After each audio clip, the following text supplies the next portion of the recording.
Olá, meu nome é Roberto Monte e nós estamos aqui, né, novamente na Pós-TV DHNet, né, para dar continuidade ao nosso projeto, né, o programa A História do PT no Estado do Rio Grande do Norte, né.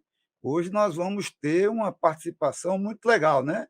O companheiro Hugo Manso, né, o Hugo vai virar o o perguntador, né.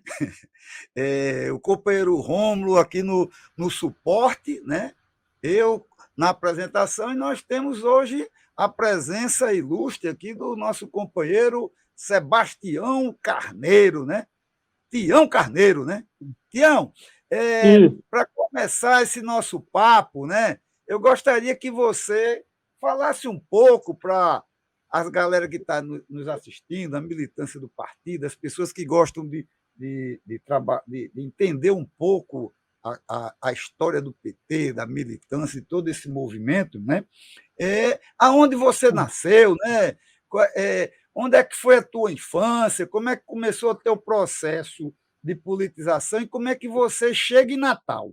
Aí, a partir daí, a gente passa para o companheiro Hugo, a gente começa a falar do processo da tua inserção na construção do PT-RN. Bem-vindo, Tá companheiro bom. Sebastião Carneiro. Roberto, um prazer estar aí com vocês.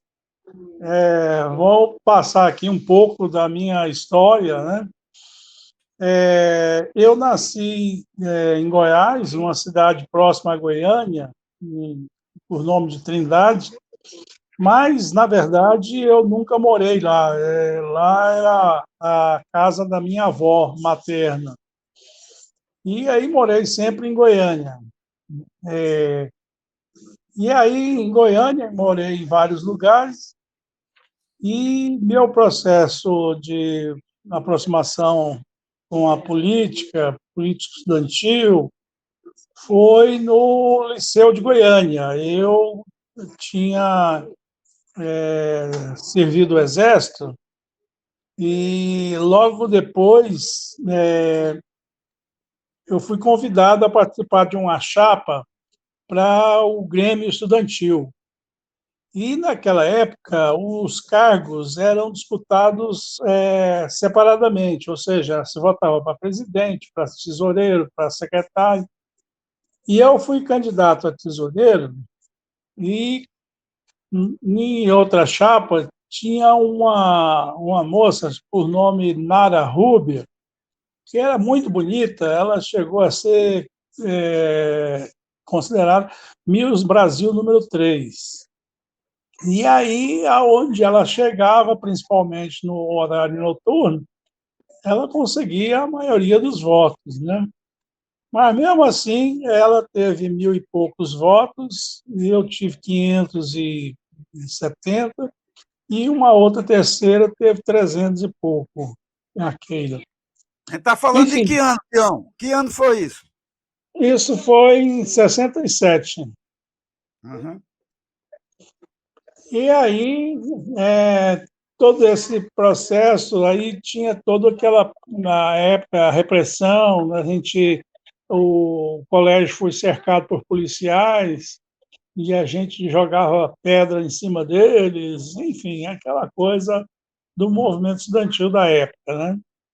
E eu não sei se eu tive sorte ou não, só sei que os que foram eleitos para a presidência do Grêmio lá, dois, o Alan e o Jackson, foram presos e torturados, e aí eles tiveram que fazer uma confissão maluca. Na época, do Médici, se exigia fazer declarações apoiando a Transamazônica, e, enfim.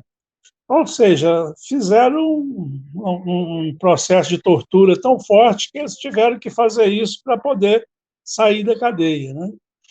Mas, enfim, então, naquela época, aquele movimento estudantil.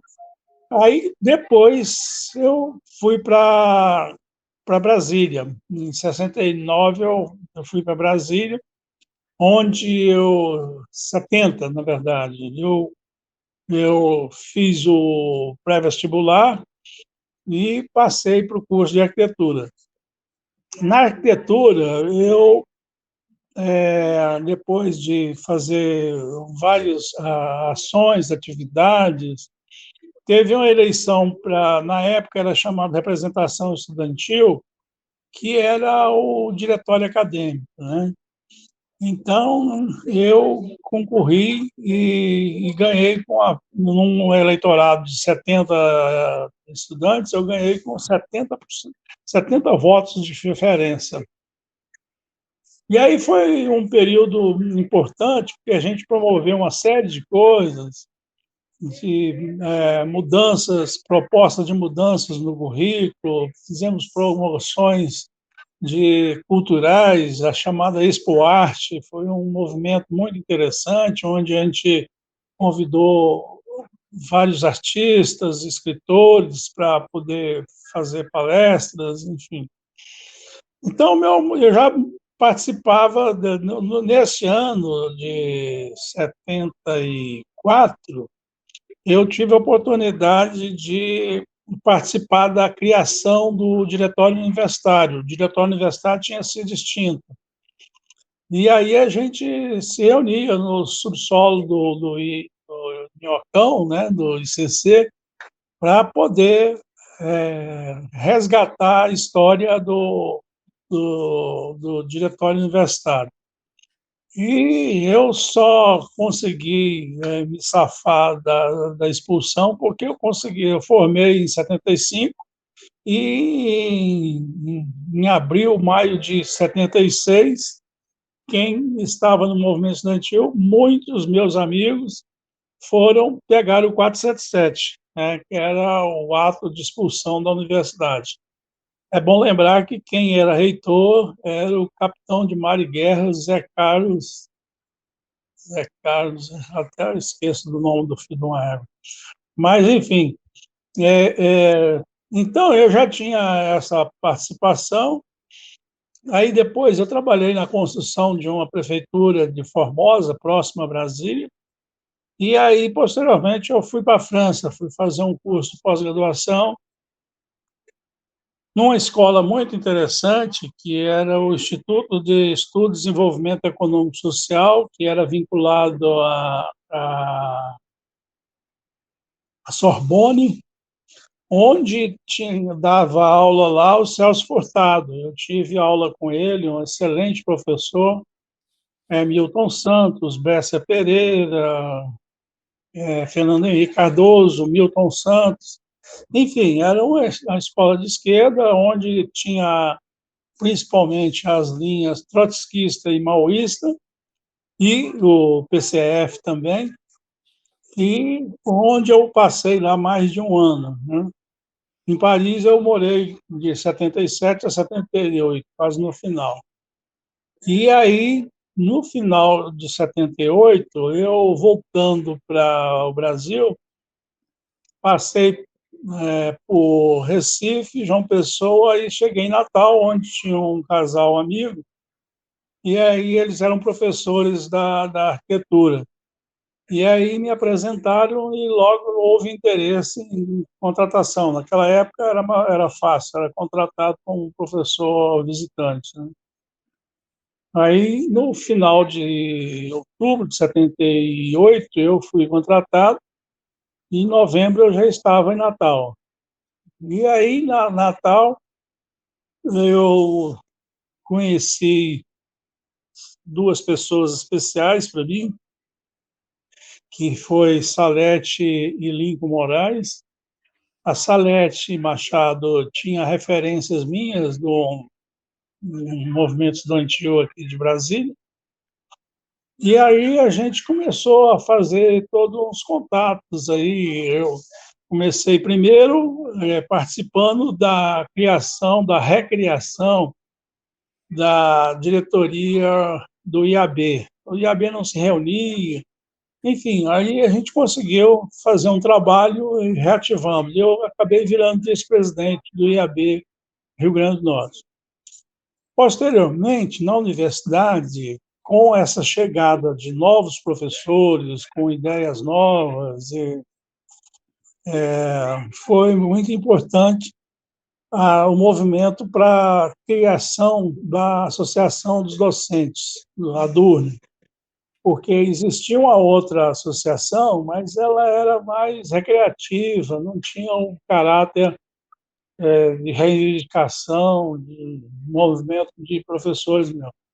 Então, a gente começou uma amizade e, na casa da Salete do Lincoln, que moravam ali próximo do Hotel Tirol, Alexandrino de Moraes, a gente começou a ter algumas reuniões. De Alencar. Isso, Alencar, isso. Aí começamos a ter algumas reuniões discutindo basicamente a seguinte questão: o que criar? Um partido dos trabalhadores ou um partido popular? E O você está Partido falando de Popular, 1900 e quanto, Pião? 78, mais ou 79, menos? 79. 79, 79. É. Uhum.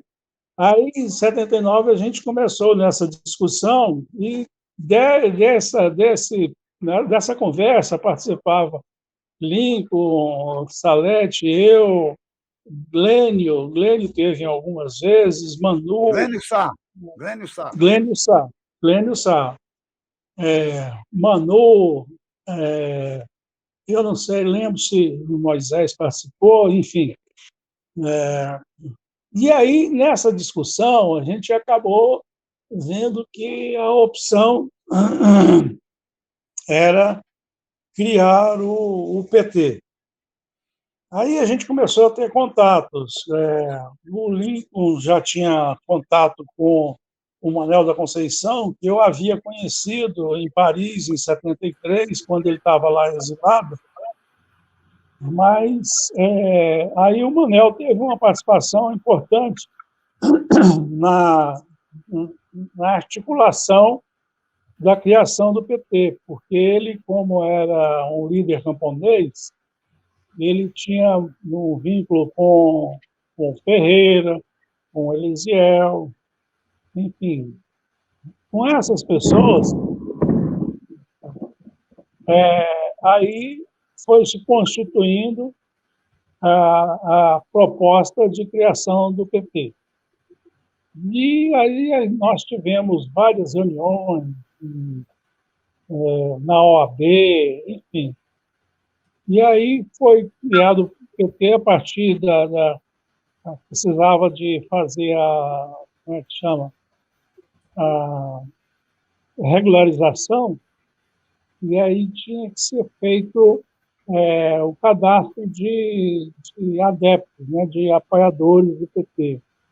Então, a gente teve um período que a gente ia em Natal para bairros populares, como as Quintas, Rocas, para fazer a ficha de pessoas que pudessem apoiar, que tinha que ter a ficha no cadastro eleitoral. Né? E no interior, e aí várias pessoas se destacaram para ir para o interior para fazer as reuniões, que aí tinha que ser convocada a reunião, tinha que ter ata, tinha que ter toda uma burocracia para poder conseguir. E o PT no Rio Grande do Norte foi um dos estados que conseguiu fazer o cadastramento, né? Conseguiu fazer esse eu precisava, se não me engano, 9 estados estarem com o cadastro dos apoiadores. Né? Então, esse foi um início difícil, porque o PT, na época, foi basicamente baseado nos trabalhadores rurais, né? E aí é interessante notar que os sindicatos, a maioria, era dominado pelo Partidão, né, na federação. E o PT, e aí o movimento da igreja fez uma campanha muito grande para a criação de sindicatos rurais, né? E o trabalho de legalização do PT foi baseado nesses locais onde havia esse trabalho da igreja, principalmente no meio rural.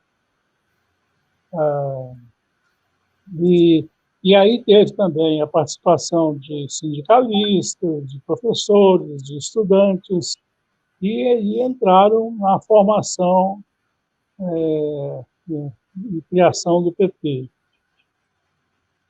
Mais ou menos isso, só para poder começar.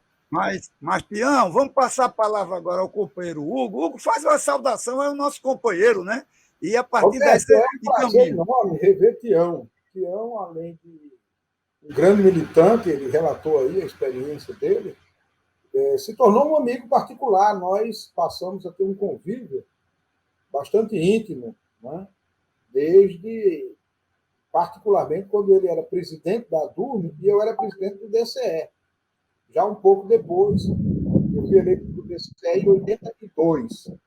Mas esse relato de Tião ele é muito importante, porque ele ratifica aquilo que a gente já falou aqui, da origem do PT, de uma somatória de experiências e de trajetórias. Quer dizer, Tião, estudante, goiano, trabalhador da arquitetura, vai a Paris, vai à França, faz uma pós-graduação, retorna ao Brasil.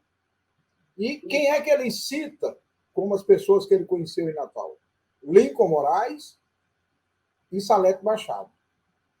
Salete, já professor universitário, e Lincoln, sociólogo, que trabalhava aqui.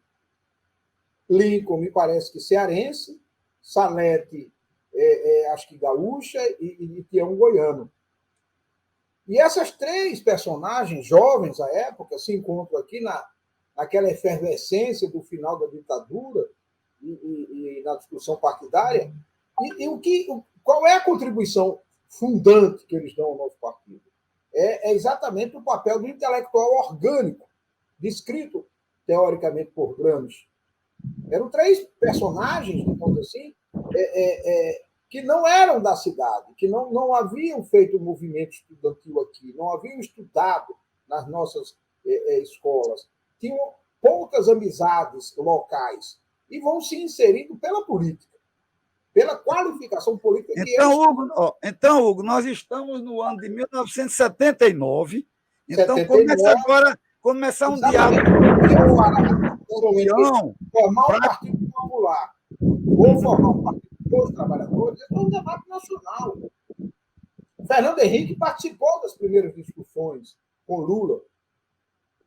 Mas vamos fazer a primeira pergunta para inserir o companheiro Tião. Oi, Roberto. Vamos agora começar a inserir, a partir de 79, faça o encaminhamento para Tião fazer o relato dele, né? Exatamente. Então, eu proponho, viu, Hugo? Eu proponho que a gente pegue, sabe o quê? O período que vai de 79 a 82, né? A gente fala da organização do PT até a campanha de Rubens, e depois a gente sai pegando os próximos anos, inclusive as próprias campanhas, porque Tião também foi candidato a governador. Então, a palavra em 86. Foi o segundo candidato a governador nosso. Então você faz aí, encaminha aí com o companheiro Tião. Então é isso, Tião. Eu queria resgatar essa importância dessa gênese, digamos assim, política do partido. Você relatou uma experiência que ela se repete em todo o país. Quer dizer, você primeiro se encontra com dois outros intelectuais, e aí você busca quem? Manuel da Conceição. Esse pessoal do movimento sindical rural que você falou é exatamente Elisiel Barbosa, Damião de França, os caras que se organizavam no Centru. Lembra do Centru?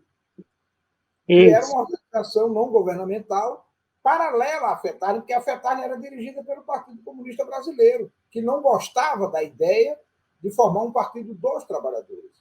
O partidão ficou dentro daquela frente ampla que era o MDB. E Tião, Salete, Lincoln e outros mais se aliam aos trabalhadores, poucos trabalhadores, porque naquela época nós tínhamos um movimento operário. Primeiro que Natal não tinha classe operária, não tinha economia para isso, mas particularmente no campo, os camponeses, muito sofridos, porque tinham sido reprimidos nas ligas camponesas. E aí nós, jovens, estudantes da época, quando eu entrei na universidade em 78, eu já estava chegando aqui em Natal. Eu vou encontrar com o Tião em 80, 81, que a gente passa a se conhecer já dentro da universidade. E esse trabalho que o Tião falou, e as rocas, e a Mãe Luísa, e as quintas, fazer filiação, foi um trabalho importante, porque eram 9 estados na federação, para poder legalizar o PT, e no Rio Grande do Norte eram 33 municípios. Isso para nós era de uma dificuldade, você romper a burocracia. Hugo, quer dizer, esse trabalho que você nos ajudou, a gente fazia juntos aqui, eu acho que é importante falar também da parte da DURN. Você, como sócio fundador da DURN, que é o sindicato. Viu, Hugo? Hugo, vamos fazer o seguinte, eu acho que a gente já deu para fazer essa introdução, né? E a gente começar a fazer agora perguntas bem definidas para o próprio Tião começar a dar esse relato. Faça a primeira pergunta, por favor. É isso. Como é que vocês combinavam a construção do PT, por um lado, e a fundação da DURN, num professorado que era meio conservador, né? Nem todos os professores eram progressistas. Então, vocês, visitantes, você, Salete, Angela Pires, Célia Holtz, Joel Câmara, era uma quantidade enorme de intelectuais que tinham experiência da geração 68, mas aqui vocês se combinaram com Walter Pinheiro, com outros professores, e formaram a DURN. Né? Essa experiência é importante ser resgatada. Olha, existiu, quer dizer, a DURN foi criada em 79. Nós tivemos a oportunidade de ter uma assembleia lá na Escola de Música, ali na Praça Cívica, né? Onde Pedro Velho, isso.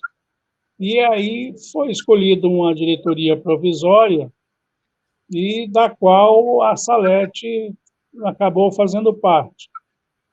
Ela, Martim, Tigel, Hermano Machado, enfim. E aí, essa associação teve um papel importante, porque não só no Rio Grande do Norte, mas em todo o Brasil, foi um processo que foi se deslanchando de criação de associações, né, de docentes independentes e com um propósito de reivindicação dos direitos dos professores.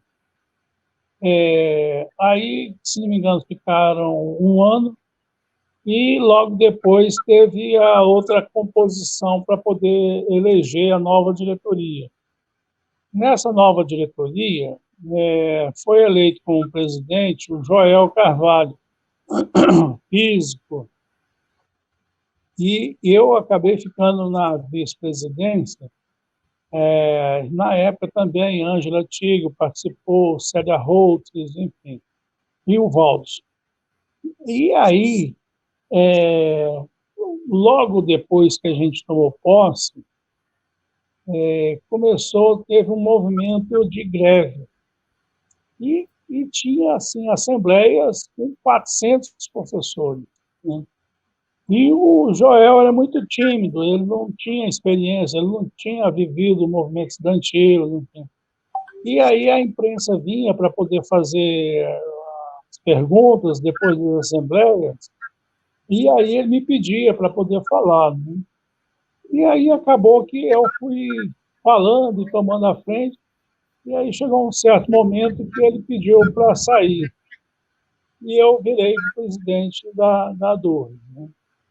Então, nós tivemos um ano muito difícil, porque tivemos greves por vários motivos nacionais. E é interessante porque no movimento de professores, existiam várias correntes políticas, né? Você tinha gente que tinha proximidade com o PCB, com o PCdoB, com o PDT, enfim. E mais se convivia bem, né, na medida do possível. E, nacionalmente, começou também a ter uma divisão no movimento com duas correntes políticas. Uma mais próxima do PCB e outra depois se configurou mais próxima do PT.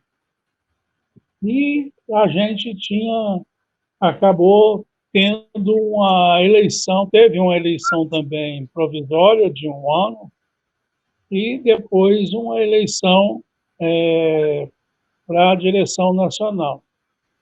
E nessa chapa posterior, a criação da ANDE, existia as regionais. Então, tinha a Regional Nordeste 2, que abrangia Pernambuco, Paraíba e Rio Grande do Norte. Eu acabei ficando como representante da Andes nessa Regional Nordeste 2. Eu e a Sônia de Pernambuco. Isso me deu uma possibilidade de participar de várias reuniões nacionais. Na época, tinham figuras como a Luiz Mercadante, com o Luiz Pingueri, o Milton Lima Neto, enfim, várias figuras de projeção que, posteriormente, vieram ocupar cargos importantes no cenário nacional. E também, do movimento de docentes, surgiram vários nomes que foram candidatos a governador, como teve em Santa Catarina, no Paraná, enfim, em vários estados aconteceu de ter pessoas ligadas ao movimento docente e figuraram como candidatos aos governos pelo PT. E aí, então, essa articulação entre movimento de docentes e PT, a gente sempre trabalhava no sentido de não haver uma vinculação, né, coisas distintas. Ou seja, o movimento docente é uma coisa, a participação no político partidário é outra, né? E aí o PT de Natal teve uma atuação forte. Eu tive a oportunidade de ser eleito o presidente do PT municipal e na época a gente conseguiu ter Esse que ano, Tião? Que ano? Foi em 80 para 81, se não me engano. Porque nós criamos a possibilidade de ter a primeira sede do PT ali na Padre João Maria, né, num prédio que tinha ali perto de uma igreja, naquela praça, né, na praça. O IAB também, os sociólogos funcionavam também por ali, né? Eu acho. Porque o que também é que salientar, Tião, que além da questão do IAB, a própria Associação dos Sociólogos também acaba entrando nisso e que ajuda nessa articulação nacional, né? Eu acho que o local, pela conversa que a gente teve com o Lincoln, a Associação dos Sociólogos funcionava por ali. Não, ali foi onde a gente teve o primeiro momento, né, de estruturação do PT de Natal. Eu não me lembro, porque teve uma outra sede que tinha sido alugado lá em, acho que Lagoa Nova, não me lembro bem. Porque aí a gente foi aos poucos conseguindo espaço para poder ter as... era a casa da família de Zizinho, que a gente fez a sede. Onde né? Lá era Lagoa Seca, por ali. Inclusive, viu, Tião, essa semana nós temos um programa com o companheiro Hélio Gomes, e ele está mostrando exatamente os locais onde eram as sedes. Mas vamos adiante que a gente estava falando da sede, pode dar prosseguimento à tua conversa. Então, o PT teve esse início, e dentro do PT tinha as correntes políticas, né? Inicialmente, a gente tinha pessoas ligadas ao PCBR, como era o caso do Lemos, Aldemir. Não, Aldemir. o tio dele. Rubens. Rubens Lemos. Rubens Lemos, mas o Rubens ele não tinha, na época, atuação no Rio Grande do Norte. Ele morava, acho que em São Paulo, Paraná, não sei onde. Mas o Aldemir é que era o representante dele. E aí tinha também o PCR, que era Moisés, que o Moisés foi uma figura muito importante na criação do PT. Ele é um formulador de políticas, um intelectual valoroso, né, que na época do movimento estudantil ele já tinha sido preso lá em Pernambuco, enfim. E então tinha PCE e tinha pessoas da AP, né, da Ação Popular, tinha pessoas ligadas e tinha muitos independentes. A linha da democracia socialista, do qual o Hugo fez parte, ou faz ainda, foi posterior, né? Então, foram várias correntes de pensamento que foram se confluindo, se digladiando também, em alguns momentos, e isso foi o caldo, assim, vamos supor, das lutas teóricas do PT. Né? Mas, Tião, me fala aí o seguinte: no meio dessa efervescência, quando chega a campanha de 82, Rubens Lemos é candidato. Conte um pouquinho como é que Rubens acabou candidato e quais as alternativas que o PT teve para outros lançamentos e como foi toda essa articulação que acabou Rubens candidato e quais as articulações ocorreram. Olha, a candidatura do Rubens foi puxada basicamente pelo Aldemir, o Geraldo e mais alguns que achavam que ele era o candidato adequado para ser candidato ao governo. Na época, eu tinha um entendimento de que, como havia a maioria, a base do PT era trabalhador rural, eu acreditava que uma liderança do trabalhador rural seria importante para poder impulsionar mais ainda o PT no campo. Daí eu fiz a defesa do nome do Elisiel para ser candidato. Mas aí foi criando-se uma divergência e teve um determinado momento que o Rubens, eu não conhecia, ele me convidou para uma conversa, um almoço, e a gente teve uma conversa, e aí ele explicando as razões pelas quais ele achava que poderia ser o candidato. Eu não me lembro mais quem eram os candidatos do governo, né? Mas o Rubens, ele teve... foi uma campanha muito rápida, né? Porque o PT tinha sido criado em 80.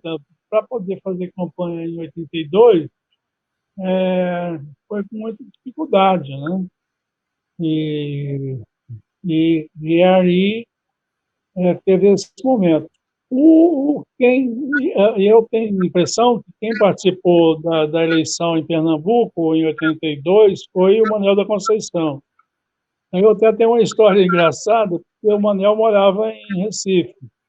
E certa vez eu fui fazer uma viagem com ele, e aí pegamos um ônibus em Natal, fomos até João Pessoa.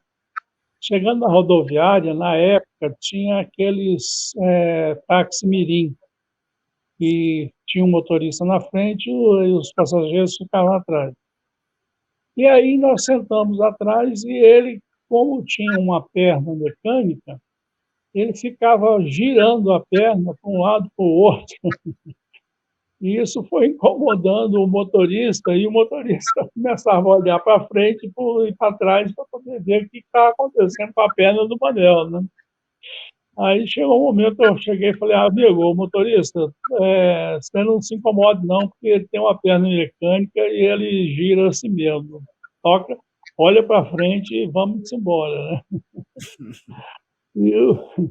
E o Manel era uma figura assim, incrível, porque ele, com todo o sofrimento que ele teve, né, de luta no campo, lá no Maranhão, onde o pessoal do Sarney atirou na perna dele, ele, ele era um batalhador incansável, né? Ele sempre foi exilado, tem várias histórias dele no exílio. Mas, enfim, então o PT, nessa época, tinha essa composição, a gente tinha essas reuniões, o que era, às vezes, desgastante, porque as pessoas não tinham, muitos não tinham vivência política, e aí se discutia de tudo, às vezes, muitas coisas sem necessidade. Mas aí foi crescendo, né? Sim, aí tem uma pessoa que teve um papel importante até um determinado momento, foi o Rivaldo Fernandes, né? Ele, o grupo dele, participaram efetivamente da criação do PT, principalmente no interior, né? Depois ele saiu, é, ele, ele abandonou o PT, mas, enfim, mas ele teve uma participação importante nessa criação do PT. E a campanha, como é que foi a campanha de Rubens?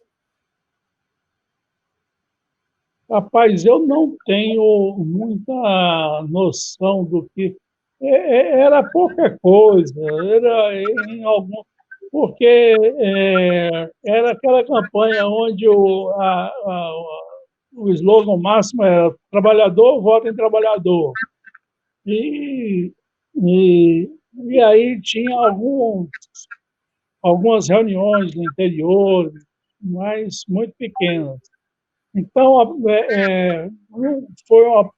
ele teve um debate e também era importante resgatar isso. Acho que foi na TV lá da Globo Nordeste, em Pernambuco.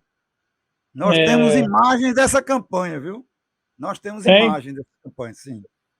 Eu tenho... Os adversários eram Aloysio Alves, que tinha sido caçado pela ditadura e voltava como sendo o candidato do MDB, das mudanças, e o Zé Agripino, que era filho do Tarcísio Maia, e então já vinha dois governos biônicos, o Tarcísio, depois o Lavoisier. Zé Agripino era prefeito biônico em Natal e sai candidato. Então era uma disputa bem polarizada entre a ditadura, representada por Zé Agripino, e o MDB, que, à época, assim, era o partido da oposição. E nós sofremos muito assim, um certo isolamento na universidade, porque havia o Partidão, havia o PCdoB, pequeno na época, mas o Partidão tinha muita força, e uma série de colegas, professores, que advogavam a ideia de que a gente tinha que reforçar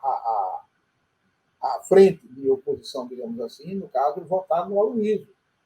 porque o Rubens não tinha chance. E, de fato, a votação de Rubens foi muito baixa, ele teve 3 mil e poucos votos. Mas foi assim, um teste de resistência muito importante. Você deve ter sofrido muitas pressões, e colegas, e professores, que achavam que nós estávamos errados, que nós éramos assim meio que ultra-esquerda, né? Eu fui bastante discriminado. Eu tinha o pessoal que era vinculado ao MDB na época e não admitia, né, que a gente pudesse existir politicamente. Então, qualquer coisa que a gente fizesse, ela estava favorecendo ao pessoal da direita, né? E daí, por quê? Já na campanha que eu participei, que foi a candidatura do Geraldo Mello, do João Faustino, do Aldo Tinoco, eu era presidente da associação, da cooperativa de professores, que tinha a livraria lá no centro de convivência. Eu deixei a universidade por um período, né, tinha de licença. Hã? Era a cooperativa cultural, que ainda hoje Isso. Luiz Damasceno era o livreiro. Era, isso. O Luiz é uma grande figura, que tinha o maior receio que eu entrasse lá para a presidência, mas depois ele confessou, olha, foi o melhor presidente que ele conheceu. Ele achava, porque como ele era partidão, ele achava que eu ia, como é que chama? Encampar lá. Mas existia muito. Aí, depois que eu fui candidato, foi complicado, porque aí eu era visto assim como alguém de fora, assim, né? Porque eles queriam que a gente tivesse apoiando o MDB, os Alves. Mas ali não existia diferença ideológica, nem programática, nada. Ali, na verdade, o que aconteceu no Rio Grande do Norte, como em outros lugares, é que a divisão de capitanias hereditárias foi passando de família para família. Então, depois que você estuda um pouco da história do Rio Grande do Norte, você vê que é uma continuidade de famílias que vão dominando, né? O Aloysio mesmo, ele era dinastista, aí depois brigou e criou a opção do PMDB, né? Mas ele tinha a prática bem populista, né? Era bem populista. Não tinha nada de renovação, né? Inclusive, mais perigoso que tinha altas vinculações com os gringos e com a CIA, né? Ele teve aquele programa Aliança para o Progresso, que fez um trabalho no Nordeste de apoiar a construção de conjuntos habitacionais. E é interessante notar que a cidade da Esperança, se não me engano, foi o primeiro conjunto habitacional criado em Natal. E Natal cresceu até um determinado momento, nunca tinha existido conjunto habitacional. Então, com esse programa de Aliança para o Progresso, o Aloysio conseguiu o recurso e construiu esse conjunto habitacional. E depois foram vários outros, né, que foram sendo criados bom, durante o período aí. Então, ele era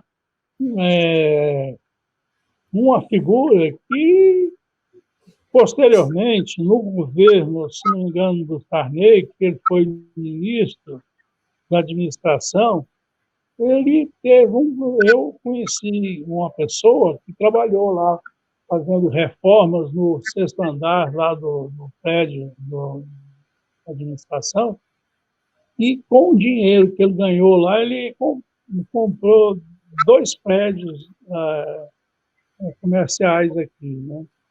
Ele tinha todo um esquema de corrupção e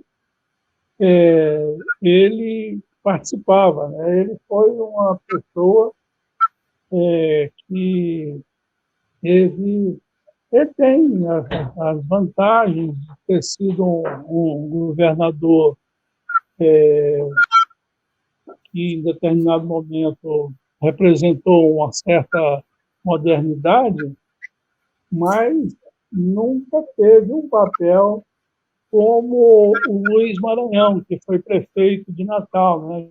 Que teve um papel revolucionário, né? Tião, tem um detalhe, o seguinte, assim, negócio de uns 6 meses atrás, ou menos, o Intercept fez uma matéria colocando que a família Alves foi cevada, por assim dizer, pelos americanos, exatamente para contrapor o esquema de Seixas Dórias e Miguel Arraes no Nordeste. Na verdade, esse pessoal, eu trabalhei na Coab, né? Então, o primeiro conjunto habitacional que os gringos fizeram aqui foi na Cidade da Esperança, e com um detalhe que foi de uma conversa direta de Aloysio Alves, governador do estado, sem passar pelo governo federal. Então, quer dizer, na verdade, a família Alves, né, que vem dessa coisa atrasada, foi uma família turbinada, né, pelos interesses imperialistas e norte-americanos naqueles anos dos confrontos de 1960. Mas, Tião, só o seguinte detalhe, eu acho que a gente já pegou a campanha de Rubens Lemos, né? Logo depois, entre uma campanha, a campanha de Rubens e a campanha seguinte, você acaba sendo candidato ao governo do Estado. Faça um pouco o seu depoimento sobre o que foi que aconteceu no pós 1982. Quais as experiências que o PT pegou em relação à campanha de 82, o que aconteceu nesse meio tempo e como é que você chegou a ser o segundo candidato a governador pelo Partido dos Trabalhadores e, na verdade, o primeiro candidato orgânico, né? A pessoa que veio do próprio seio do grupo que criou o PTRN. Olha, em 82, se não me engano, foi a eleição de 82, 83, que teve a eleição para prefeitos, na qual a Maria Luísa acabou sendo eleita prefeita de Fortaleza, né? Isso foi uma coisa assim muito interessante, muito importante para poder ter uma referência. Embora a administração dela tenha sido criticada por vários motivos, mas ela inovou em vários aspectos. Eu tive a possibilidade de conhecê-la pessoalmente, porque, estando na cooperativa, nós promovemos um debate sobre a constituinte democracia, enfim, e gestão democrática. E aí, na época, ela foi convidada, o Jarbas Vasconcelos do Recife e o prefeito de Natal, na época, né, que é o sobrinho do Aloysio, Garibaldi. E aí o Jarbas não pôde comparecer, E aí ficou ela e o Garibaldi. Isso foi um debate lá na universidade, no auditório da universidade. Foi muito bom, eu tive contato com ela, de conversar sobre a gestão, e ela mostrando as dificuldades que ela teve, né, para poder administrar a cidade, o boicote que acontecia. Ela chegou e falou: olha, eu estava indo para o aeroporto quando eu passo por um local onde tinha um caminhão despejando lixo num local proibido. Aí eu liguei para o serviço de limpeza urbana e pedi que eles pudessem ir lá atuar aquele pessoal. Enfim, e era mais assim, só para poder falar que a administração era desleixada, que havia muito lixo na rua, enfim. E aí ela teve um papel importante, embora posteriormente ela foi para outros lugares, enfim. Mas, internamente, o PT foi conseguindo eleger alguns prefeitos de algumas cidades, né? E, e aí, quando surgiu a possibilidade, na verdade, o Hugo sabe bem, a gente teve uma reunião lá na Câmara Municipal, onde a gente foi discutir as candidaturas, né? E, se não me engano, foi o próprio Hugo que indicou meu nome, né, para poder ser candidato, porque na época tinha o nome de Brasília, tinha o Brasília, Antônio Carlos Joaquim, Ferreira. isso, o Antônio Joaquim, enfim. E aí acabei aceitando esse desafio. Só que nós ficamos numa situação complicada, porque tinha a possibilidade de fazer uma coligação com o PDT do Valdson Pinheiro. E o Aldo Tinoco, que acabou sendo candidato. Que é É, pai é, do Aldo, veio a ser prefeito depois em Natal. O Aldo isso, Tinoco, que era um cara que tinha uma trajetória de esquerda importante. isso. Ele era professor da USP e tal. E aí, como ficou assim pendente essa possibilidade de ter essa coligação ou não, a gente demorou para deslanchar a campanha. Na verdade, a campanha foi assim, tipo agosto, setembro, aí outubro foi a eleição. Então, foi muito pouco tempo, né, de campanha.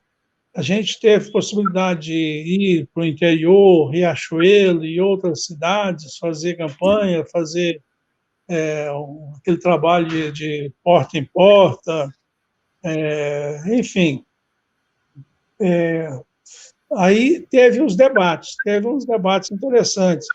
Teve um que foi no Colégio Ateneu, onde nós participamos, e onde o ginásio do Ateneu estava lotado, né? Estava cheio de gente lá, de professores, estudantes, e o Geraldo Mello foi engraçado, porque o Geraldo Mello ele tinha muito problema em ser pequenininho, né? E Tamburete. aí... Hã? Chamavam ele de tamburete. Isso, é isso. E aí, por acaso, ele ficou do meu lado. E aí quem dirigiu a reunião foi o Júnior Souto, né? Que era presidente do sindicato. E eu, quando faziam perguntas para mim, eu me levantava e apontava o dedo para baixo, assim, e falava, mas este aqui, que é o representante dos alunos, é o usineiro, ele morria de raiva de ser chamado de usineiro, né? Ficava puto, na Ele verdade. gostava de receber o dinheiro da usina, né? E é interessante, porque eu fui fazer um trabalho de filiação do pessoal lá de Ceará-Mirim, e aí, conversando com o pessoal lá, eu descobri que ele fez um trabalho terrível, porque lá existiam vários, como é que é? Usinas não, Engenhos. em vários engenhos. Eram E vários ele engenhos. foi, conseguiu o recurso da Sudene, e com esse recurso ele foi comprando os engenhos e montou a usina dele e acabou com aquela economia local, né? Então o pessoal lá morria de raiva dele, não gostava dele de jeito nenhum por conta disso, né? Porque ele tinha detonado a economia daquela região. E aí teve um lance que foi interessante, que é isso que eu até tinha te pedido para poder ver se consegue cópia. Um debate que aconteceu lá em Recife, onde era ele, o João Faustino e o Aldo Tinoco, e eu e o Aldo ficamos no mesmo hotel. E aí o Aldo era uma figura assim, bem tranquila e tal. Aí chegou uma hora, o Aldo virou para mim no café da manhã, falou: Carneiro, qual é o tema que você quer que eu faça a pergunta? Eu falei: qualquer um, né? Porque não tem. Falou: tá bom, então eu vou fazer sobre a educação. Eu falei: tá bom, pode ser. E aí fomos para a Globo à noite, né? E aí, chegando lá, as comitivas, né? A comitiva do Geraldo Mello, aquele monte de gente, né? De assessores, não sei o quê. Quem estava com você? Você foi só? Foi só você ou quem estava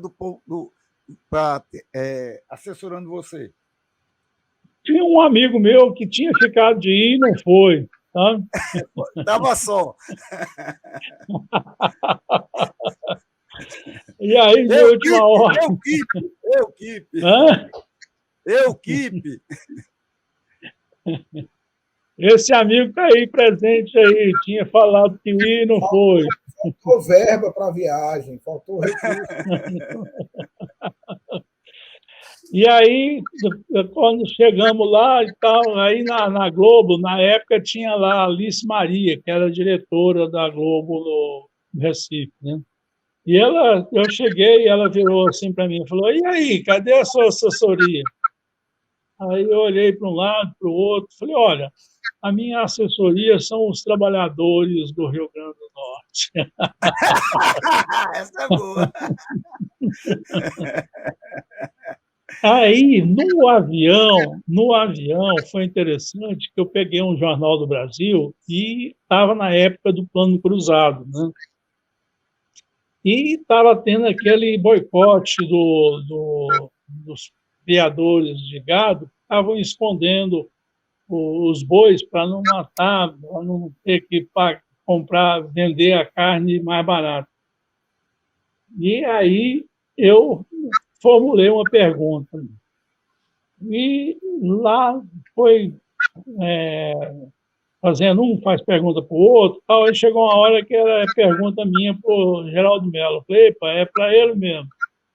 Aí fiz a pergunta, né? Fiz um gancho assim. Eu falei: Geraldo, o que você acha do não sei o quê, né? Das medidas para poder ver o negócio da carne na casa das pessoas? Aí ele caiu de patinha, assim, direto, né? Não, porque não sei o quê, porque aí defendendo os produtores rurais, né? Os criadores. Aí eu retruquei, né? Quando chegou a minha vez de replicar, eu falei: tá vendo? Esse é um usineiro que defende os interesses dos capitalistas, dos sonegadores, do plano cruzado, e pau, pau, pau, pau. Rapaz, ele ficou muito puto. Ele ficou muito puto. Mas, Roberto, esse relato de Tião é importante, que é um pouco assim a cara do PT nesse primeiro momento, né, Tião? A gente caracteriza hoje, assim, o primeiro período do PT vai até a campanha de Lula. Aquela que até 88. 88 a gente cresceu muito com a vitória de Erundina e tal, né? Ganhamos Erundina, ganhou Olímpio, e aí o PT ficou grande. E veio a campanha de Lula de 89, e aí o PT ficou imenso. Mas esse primeiro momento era assim muito, digamos assim, amador, né? Você veja só, amador era tudo, a política era amadora ainda, entendeu? Você imagine os Hugo, você é o assessor que não foi, é? Você que ia com ele, é? Eu não estou bem. Porque nessa época eu trabalhava em Mossoró. Roberto, posso contar outro dele? Claro. Então, deixa para depois. Conta aí, Tião. A gente conseguiu. A gente resolvemos fazer a propaganda eleitoral. Eu criei um modo de fazer a campanha que era o seguinte: eu arrumei um banco de praça e nesse cenário da TV universitária, isso consegui, com muita dificuldade, arrumar esses bancos de praça para poder levar para lá, carregar e tal. Aí o esquema era o seguinte: como eu era candidato a governador, eu ia conversar com os candidatos, deputado federal, deputado estadual, enfim. E aí era muito engraçado, porque primeiro que já não tinha tempo nenhum, mas os caras ficavam contando quantos segundos um tinha usado para poder falar, não, eu também tenho direito a não sei quantos segundos, né? Eu sei que esse negócio foi ficando interessante, porque aí a gente ficava dialogando e tal. Só que aí eu tive que fazer uma viagem e quem ficou coordenando isso foi o doutor Hugo Manso. Ele depois chegou, quando eu volto, falei, cadê os bancos? Ah, não, a gente devolveu lá, não sei aonde. Isso aí é verdade. É verdade, só, né? O que eu estava falando, assim, que é importante, é que esse primeiro momento do PT era uma coisa muito voluntariosa, né? Quer dizer, era no voluntarismo, a gente fazia campanha no carro próprio, a campanha de filiação, essa que tem referência lá nos anos 80, era tudo muito difícil, muito difícil. E isso, digamos assim, criava muitos atritos familiares, às vezes. Eu era solteiro ainda. Tião, nessa época, conheceu a companheira dele, eu não sei exatamente qual foi a data que Tião casou com o Goreto, mas eu lembro bem que Tião morou ali na Praia do Meio, num apartamento, que ficava por trás do Hotel Reis Magos. Lembra, né, Tião? Você tinha um apartamento. E, vez ou outra, nós íamos lá, eu, Lincoln e Tião, com o Goreto, que era a esposa dele, e a gente ia discutir política e tal. Então, era uma coisa, assim, extremamente amadora, e do ponto de vista, assim, voluntário. Eram 3 pessoas, 4 pessoas. E a gente pensando em todo um projeto mais amplo. Então, assim, é algo que hoje, a gente comparando com o que é a estrutura do PT, o PT no governo do Estado do Rio Grande do Norte, o PT em algumas prefeituras importantes, os 13 anos que ficamos no governo federal, Tião foi assessor da bancada do PT no Congresso durante um período. Então, quer dizer, agora, o que eu queria registrar, acho que já estamos indo para os finalmente, é que figuras como Tião Carneiro, que foi candidato ao governo, figuras como Rubens Lemos, que foi candidato ao governo, Nazaré Batista, que foi candidato ao Senado na sua chapa, Tião, Elisiel Barbosa, Damião de França, foram figuras que, digamos assim, terraplanaram esse espaço para hoje Fátima Bezerra ser. Cuidado com essa palavra, viu, Hugo? Essa palavra é complicada, terraplanagem. Passou-se, preparou o terreno, né? Campinou o roçado para depois Fátima Bezerra fazer a colheita. Né? Natália Bonavides, hoje super jovem, deputada federal. Então, eu acho que o PT, todos os dias, Lula faz muito bem isso, mas assim, o PT como um todo precisa valorizar esses momentos, essas figuras, e o programa que você tem feito, Roberto, tem coordenado, é muito importante nesse sentido. Nós estamos produzindo aqui um relato histórico fundamental. meus parabéns, e não só a você, mas todo o grupo, que eu também me insiro, né, aqui com a DH Neto, né, Tião, você mesmo em Brasília pode nos ajudar muito. Tião Mas, tem relações com o Rio Grande do Norte, eu estou vindo aqui com alguma frequência, e, portanto, é importante para a gente. Tião, então vamos fazer o seguinte, vamos começar tipo assim, você chega aqui no Rio Grande do Norte, né? É candidato ao governo do Estado, fica aqui no Rio Grande do Norte até que ano? 88. Pronto, até 88, qual a avaliação que você faz sobre toda essa caminhada de construção, né, de sedimentação, né, criar os alicerces do PT-RN, né? E logo depois, Tião, depois de você fazer essa síntese, a gente pode falar mais um pouco também você, a partir daí, essa tua experiência aqui, você depois vai assessorar a bancada federal, né?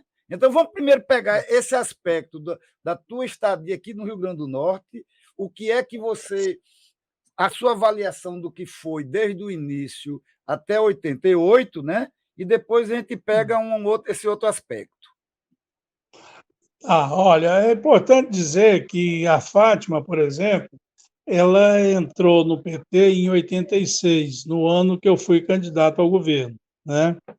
Foi só em 86 é que ela foi fazer a ficha dela de filiação. Antes ela estava na associação de professores. Mas quem teve uma atuação anterior muito forte foi o Júnior Souto, né? O Júnior tinha uma participação com os professores e tal.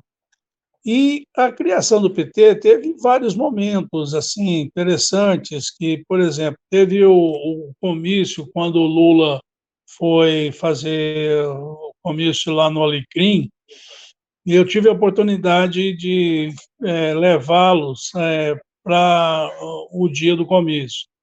E aí, na época, eu tinha um Fusquinha, e foi, na época, o Ayrton Soares, que era deputado do PT, São Paulo, o Suplicy e o Lula. E foi interessante que a gente foi passando ali naquele viaduto do Baldo, e aí o Suplicy perguntou, falou, e aí, para onde que vai isso aqui? Eu falei, olha, isso aqui vai do nada para lugar nenhum, né? Ele achou interessante essa história. E depois ele foi contar lá no comício, né? O comício foi lá na Praça do Alecrim, teve até uma boa repercussão, mas ainda muito tímida, né? Porque o PT não tinha força, era muito muito pequeno ainda, né?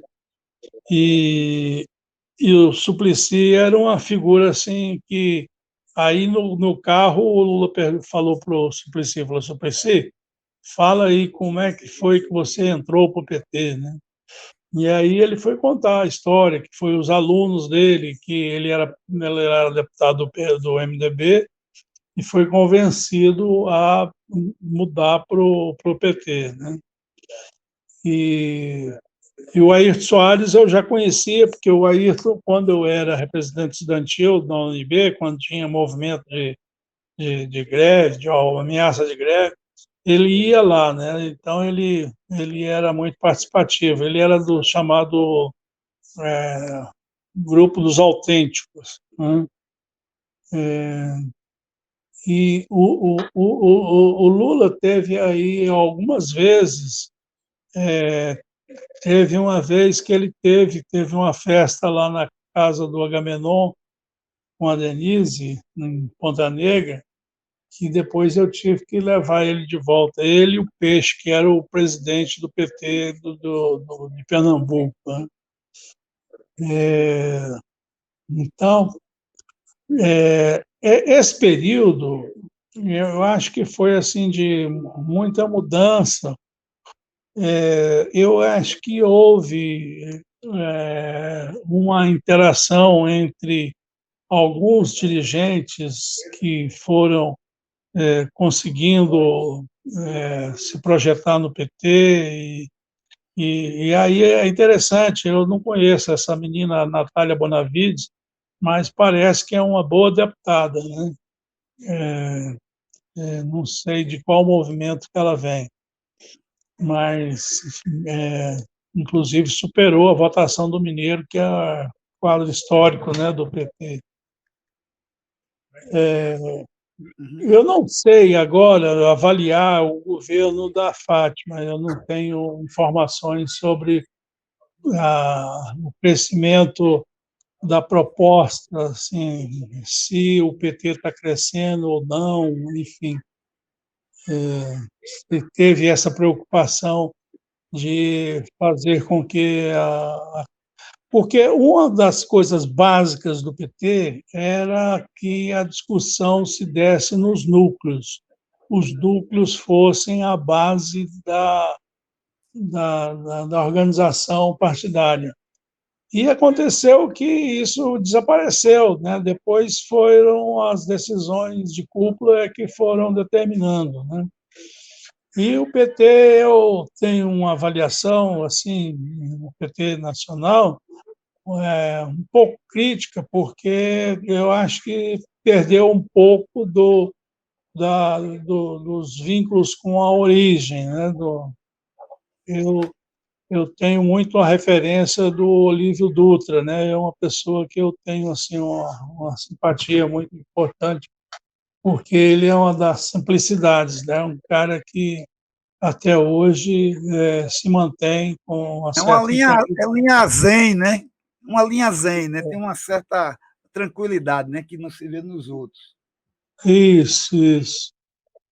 Então, eu tenho a impressão que esse ano vai ser uma disputa violenta, né? Que eu acho que, por enquanto, eu vejo movimentação daqui e dali, mas parece que as pessoas estão confiando muito nas pesquisas que estão indicando a vitória do Lula. Eu não sei se pode acontecer de uma rasteira lá na frente, né? Porque eles vão fazer tudo, tudo o que for possível para detonar essa campanha, né? Pode ter certeza disso. Tião, É, para ah, encerrar, eu vou três coisas, né? Primeiro, eu gostaria de saber, porque às vezes a gente tenta menosprezar determinadas coisas, mas o tempo que você esteve aqui, você teve, de alguma maneira, incorporou muitas experiências, muitas práticas, que logo depois você esteve, assim, no quadro de assessoria do PT nacional, né? Você acha que essa tua prática aqui no Rio Grande do Norte ajudou a essa tua experiência lá no Congresso? olha, Roberto, foram coisas distintas, porque chegou um determinado momento, logo depois da campanha, que eu tive que me definir para poder o meu futuro. Ou eu prosseguia na política, ou eu ia me aperfeiçoar profissionalmente. E eu percebi que na política é muito instável. Hoje você está bem, amanhã não está, e não depende muito de você, depende das pessoas, né? E resolvi fazer uma pós-graduação lá em Brasília. E aí me inscrevi, passei por um mestrado na área urbana, né? E, e aí depois eu consegui uma vaga como assessor técnico lá na liderança do PT, principalmente na área de transportes. E foi uma experiência interessante, porque eu participava das reuniões com a liderança do PT, com todos os deputados que participavam da bancada do PT, né? E tive experiências boas e ruins, né? Tive pessoas assim que foram fantásticas, que tiveram um papel importante na minha vida e teve outros que você não pode nem chamar de companheiro, porque é de uma crueldade na amizade assim, fingida, né? De você achar que a pessoa está do seu lado, mas você está tentando te apunhalar o tempo todo. Mas foi muito bom. Eu tive uns 4, 5 anos lá na liderança do PT, criei uma Conferência Nacional de Esportes, que eu atuei muito lá na área portuária, porque eu tive um vínculo lá muito grande com a deputada Thelma de Souza, que tinha sido prefeito de Santos, né? Então, eu criei essa conferência e aí eu viajei o Brasil inteiro, né, fazendo debates sobre esportes, depois sobre os aeroportos, enfim, teve um papel importante. Depois eu fui trabalhar na Embratur por um período, depois eu fui para a Agência Nacional do Transporte Aquaviário, como assessor legislativo, né? E foi um período interessante. Foram experiências boas que só estando aqui em Brasília que eu poderia participar. Então Mas, foi isso. Tião, para começar a dar aquele freio de arrumação para a gente fechar, três coisas, né? Hugo, eu vou dar para você fazer uma perguntinha antes dele terminar. Então, primeiro eu vou querer que você conte aí uns 2 causos, para não ficar naquele lance só pesadão, umas histórias boas que você gosta de contar nessa tua militância petista.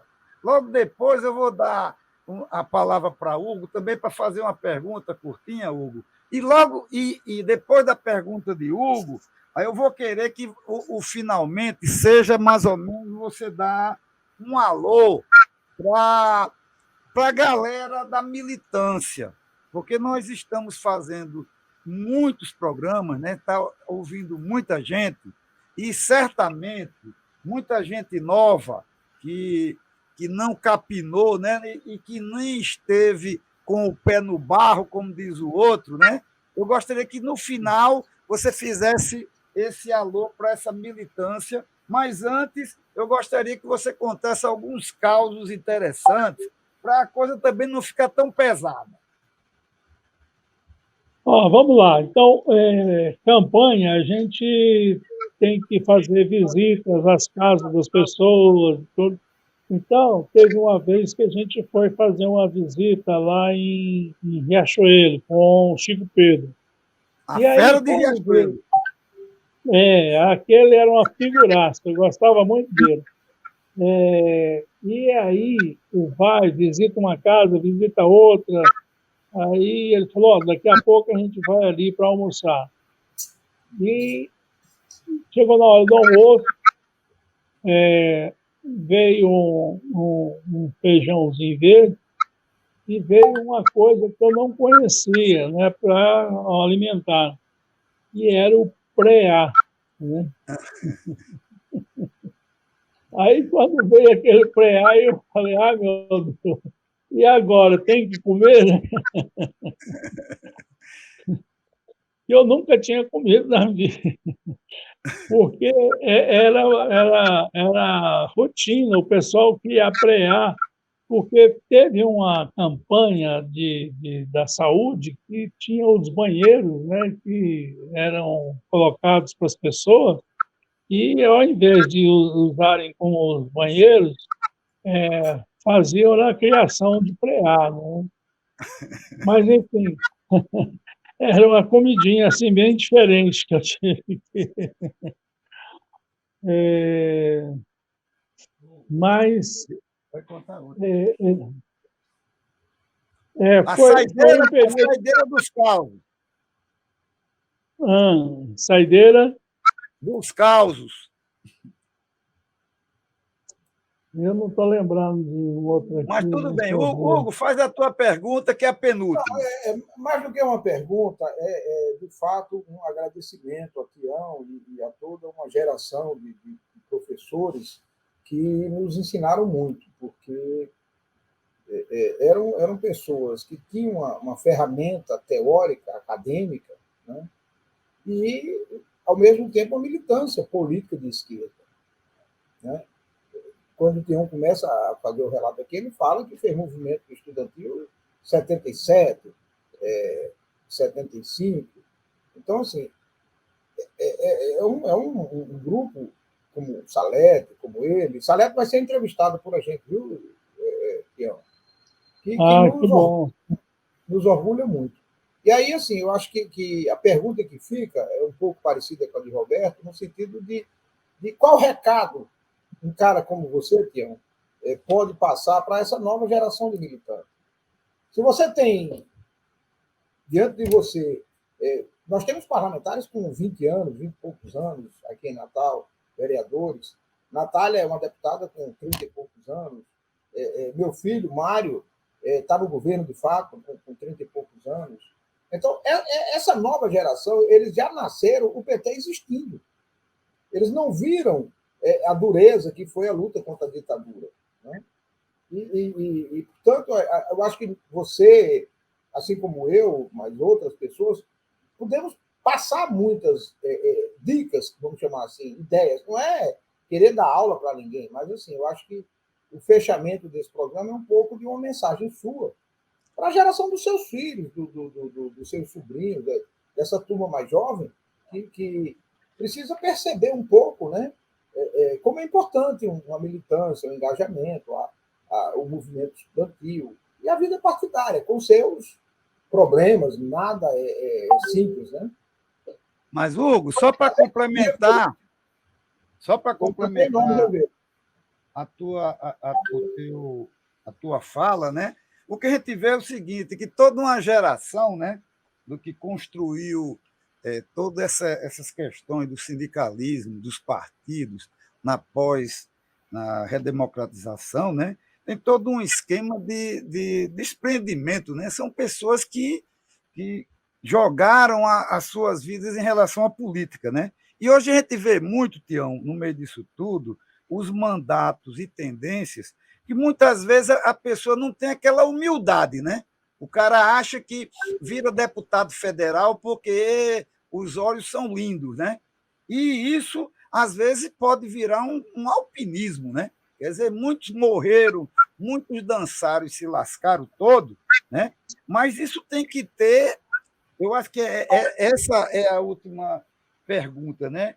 O que é que fica que você pode deixar, Tião? Porque esse negócio de dar conselho é uma merda, né? Esse negócio de ficar dizendo, mas eu acho que quem teve uma vida toda dedicada à questão das lutas, isso tudo, eu acho que a gente pode dar uma dica para aquele militante que vai ouvir uma série de programas, dizer, pô, o que é que esse cara tem a dizer? Né? A gente vai ter que reconstruir esse país, não é todo ele, não, vai ter que também reconstruir e refazer determinadas práticas de militância que hoje o cara acha que fazer militância está no WhatsApp ou no Facebook. Né? Eu acho que é mais ou menos, Tião, como dizia antigamente, qual o seu plá, né?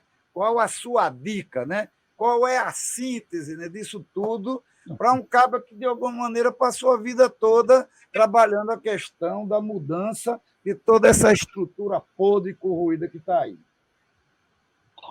Roberto, olha, a primeira coisa que eu acho é o seguinte, eu acredito que precisa haver um movimento no sentido de voltar às origens do PT, ou seja, de democracia interna, de participação dos núcleos, enfim, fazer com que essa juventude possa experimentar aquilo que nós tivemos no início, porque depois foi muito modificado, né? A atuação partidária foi se deteriorando, virando muito eleição só para o legislativo, enfim.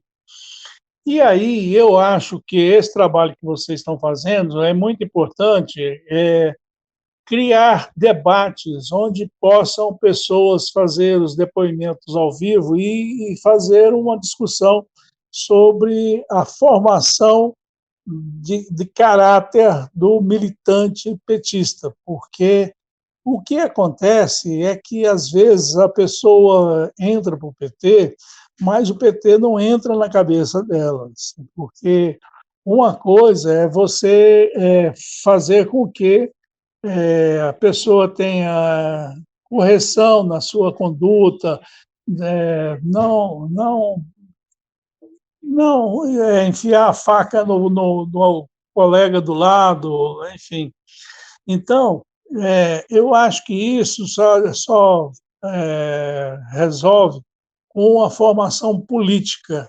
E essa formação política ela é importante para que o estudante, o trabalhador do sindicato, tenha uma atuação mais consciente, que consiga ter a teoria, que é importante, porque também tem muito disso. Tem, às vezes, militantes que são militantes, como é que chama? Que só pensam no dia a dia, não tem reflexão teórica. E a reflexão teórica é muito importante, conhecer os clássicos. Então, seria importante ter cursos e debates para poder aprofundar essa discussão. Ou seja, somente elevando o nível de consciência política do nosso povo é que poderá haver uma mudança estrutural. Porque eu me lembro que, quando a gente foi fazer a filiação para conseguir a legalização do PT, a gente ia para essas casas nos bairros aí das Rocas e tal, e aí, quando chegava para poder conversar, eu me lembro que teve uma senhora que a gente foi mostrar a ficha, né? Falou, olha, aqui tem que fazer isso, tem que anotar isso e tal. Ela falou, aí o que eu ganho com isso? Eu falei, como? Ganho o quê? Não, porque da outra vez me deram a placa de baixo e agora eu quero a placa de cima, que era a chapa, né? A placa não, a chapa, né? Enfim, que aceita qualquer coisa em troca do voto. A compra do voto é muito forte em todos os lugares, e aí principalmente, né? Então, seria isso, a formação política, a consciência política é que vai mudar esse país. Agradecemos demais, viu, Tião, a sua disponibilidade, você foi super acessível, né? Eu acho que agradecemos demais a tua colaboração, né? Agradecer também ao nosso companheiro Hugo, né? O Hugo já faz, é malhado, já faz parte da equipe, né? E aqui nos bastidores nós temos aí, mostra aí, Rômulo, tá o companheiro Mário Taqueia e o companheiro Rômulo Scaff, né? Que porque por trás sempre de quem está filmando tem sempre os bastidores, né, Tião? Quer dizer, aquela história, todo mundo. Diga. Mário Taquera, professor da universidade, japonês aí, que era casado com a Denise, não sei se... E é da nossa tropa de choque. E continua japonês. Então, pessoal... Como é que eu faço para depois ver essa entrevista? A gente... Já está até feito o card, dia 5 de março. 5 de março. A gente já está sempre com algumas gravações adiante. Valeu? O próximo é o, depois então tá. Aí depois... Bem, pessoal, terminamos aqui mais uma edição, né, um programa A História do PT do Rio Grande do Norte, e nós tivemos hoje o depoimento do companheiro Sebastião Tião Carneiro, né, o goiano que baixou aqui pelo Rio Grande do Norte e acabou sendo candidato ao governo do Estado, o segundo candidato, né? Então, Tião, aquele abraço e no próximo sábado, a partir das 16 horas, mais um depoimento sobre a história do PT no RN. Valeu, galera. Um abraço. Um grande abraço, muito obrigado.